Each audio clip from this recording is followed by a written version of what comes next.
ideological consensus has been built under Bush. Now, yes, Obama has been voted in, but will that vote, will a new president transcend this ideological machine? Between, during the campaign, there was almost nothing between McCain and Obama in foreign policy. Indeed, Obama went further. I mean, he even declared Jerusalem the capital of Israel. He threatened Latin America. He at times seemed to be going further than Bush. And of course, people, the realists, the so-called realists, would shake their heads and say, well, yes, he has to do that. Look, in answer to your question, I think he has to, in order to show that he is in any way different, he has to start dismantling this machine. For example, going against his promise to continue the embargo on Cuba, to drop that, to reach out to the governments of Venezuela and Bolivia and Ecuador, each of which is under attack, subversive attack by the United States, to face the reality that Afghanistan is a colonial war, and to not let the so-called withdrawal from Iraq be a sham, that it leaves these so-called enduring bases. That any one of those, any change in one of those would indicate that Obama is truly different. We're talking to John Pilger, his latest book, Freedom Next Time, Resisting the Empire, his latest film, The War on Democracy. When we come back, we'll continue on our journey around the world, getting reaction to the new president of the United States, the president-elect, Barack Obama. This is Democracy Now!, back in a minute.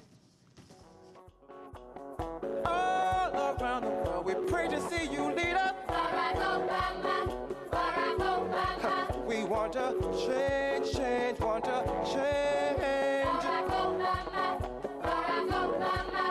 What the people want, what the people want, what the people want, what the people want, what the people want, what the people want, what the people want, what the people want. All around the world, we pray to see you lead us. Barack Obama, Barack Obama. We want to change, want to change, Lord. Barack Obama, Barack Obama.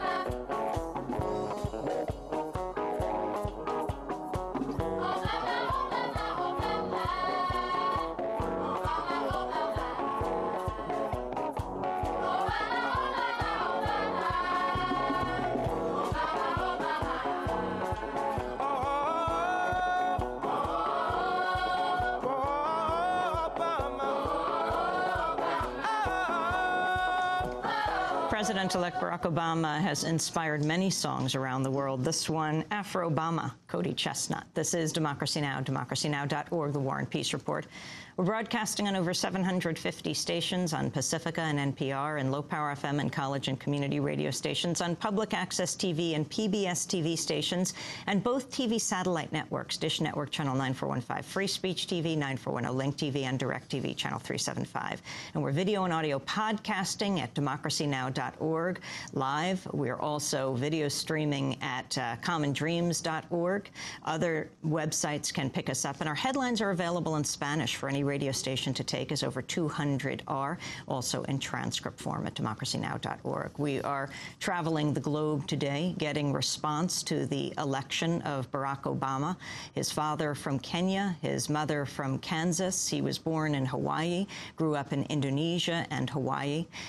We're turning now to Mahmood Mamdani, professor of government and anthropology at Columbia University. His most recent book, Good Muslim, Bad Muslim, America, the Cold War, and the Roots of Terror. The latest piece in the nation, the new humanitarian order. Your response to the election of Barack Obama? Well, I think John Pilger has given a good account of the limits within which Obama will operate. And perhaps I should talk about the possibilities within those limits. When the Cold War ended, the losing power in the Cold War, the Soviet Union, began a process of reform. The US never did begin a process of reform. Instead, it embarked on a war on terror after 9/11 in order to build on the military machine inherited from the Cold War.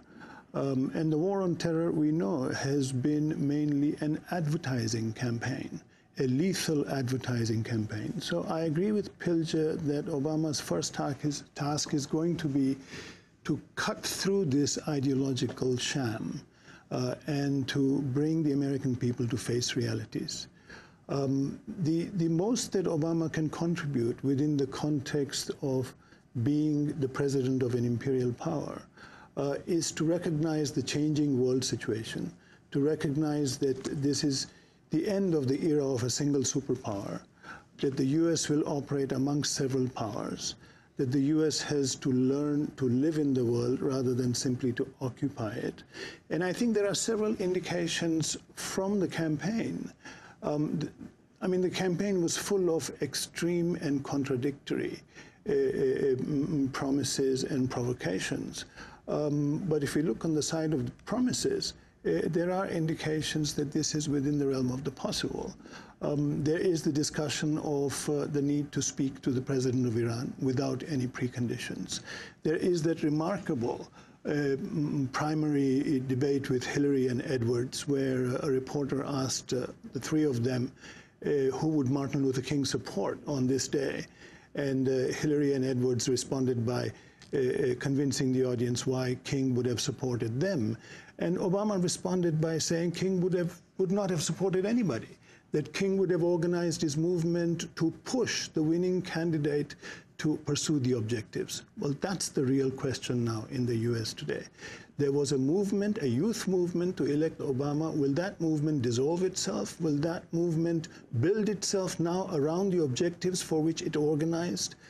Will America recognize, as I believe South Africa has after the election of Mandela, that the election of Mandela was not change, but an opportunity to change? And whether that opportunity is realized and transformed into a program of social justice within the country and peace abroad will depend on the movement that pushes Obama and gives him the opportunity to respond to it. One of the big changes that surprised many people when Bush came into office was that he had opposed this whole idea of the United States getting involved in interventions for nation building, and that he actually became a prime proponent of regime change around the world, basically following a lot of what the Clinton administration had tried to do, this humanitarian intervention, spreading democracy. Do you fear that there might be some directions of Obama in this direction? You've written about Darfur, this whole pressure for, quote, humanitarian intervention that actually becomes a new form of imperialism. Well, look, the lesson of Bush is that when a candidate steps from the arena of electoral politics to the presidency of the US, the kinds of interests and pressures that now come to bear on the candidate are different, larger, and the context within which the president now operates is different. There are anxieties about the particular kinds of people who gathered around Obama, especially as regards foreign policy and particularly as regards Africa. Some of the liberal humanitarian interventionists, the most vocal of them, what I call democratic neocons, like Pendergast, for example, are huge Obama fans and are there around him.